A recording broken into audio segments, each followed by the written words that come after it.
Ida B. Wells was born on July 16, 1862, in Holly Springs, Mississippi. She was born into slavery, but ended up becoming one of the country's most influential journalists. Her reporting on lynchings and racism were a beacon of light during the Reconstruction, and her advocacy for racial equality is a message that still resonates today. When she was 16 years old, 3 of her siblings and both of her parents passed away from yellow fever, leaving her and her siblings with their grandmother. Soon after moving to Memphis, Wells was hired in Woodstock by the Shelby County school system. She held strong political opinions and was very outspoken about her views on women's rights. In her 20s and 30s, she began to write about the immorality of lynchings in the South. Many white mobs destroyed her office and even went as far to trying to kill her for publishing her opinions. As Ida grew older, she became aware of the atrocities happening around her. The cruel acts brought upon by the whites exposed the injustice of racism. She fought for what she loved and was very passionate about her beliefs.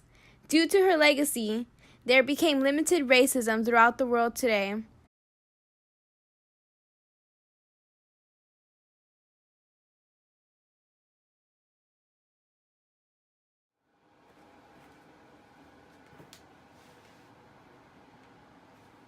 I have witnessed the atrocities that originate from the degrading ideas behind racism and misogynistic beliefs. I have witnessed the heinous murder euphemized by the term lynching.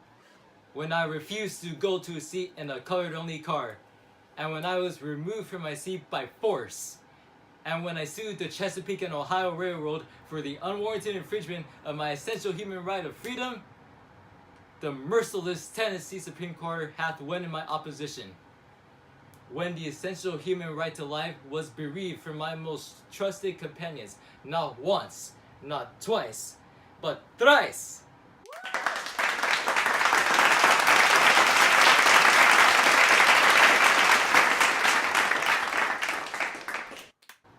I could only be gracious that God hath protected me from the same frightful fate. When will the insanity end? When will the most egregious punishment of unwarranted hanging stop being the primary solution to resolve the simplest mistakes made by fellow African Americans?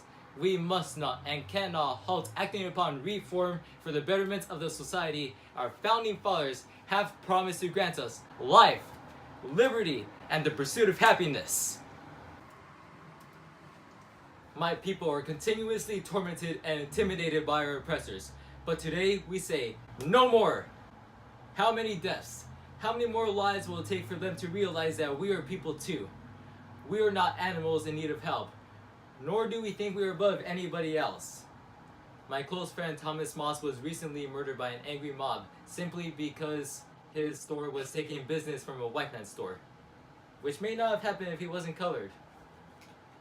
I want everyone to remember and say his name, among the many others whom these barbarities frequently happen to. Those resisting the ideals of true liberty lynched the enlightened ones to suppress our voices. Every day, my brothers and sisters are killed in horrific ways, yet we are still the instigators. So I write, publish, voice my opinions, and will continue to do so until we attain ultimate justice.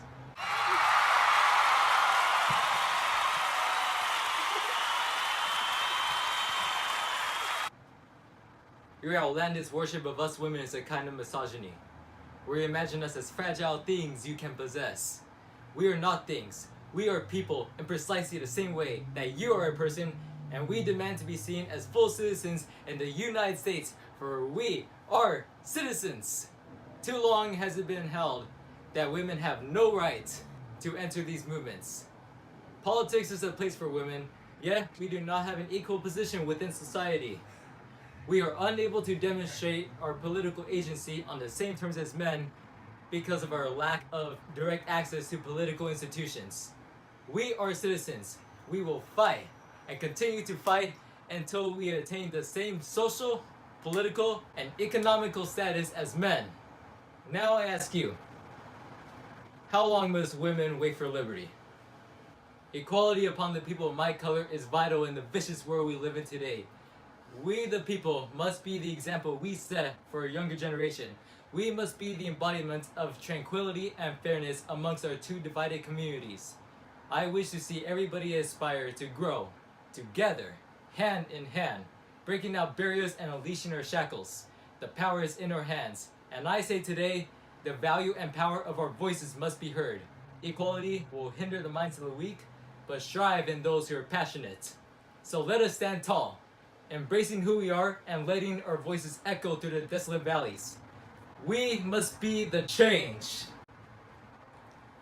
Thank you.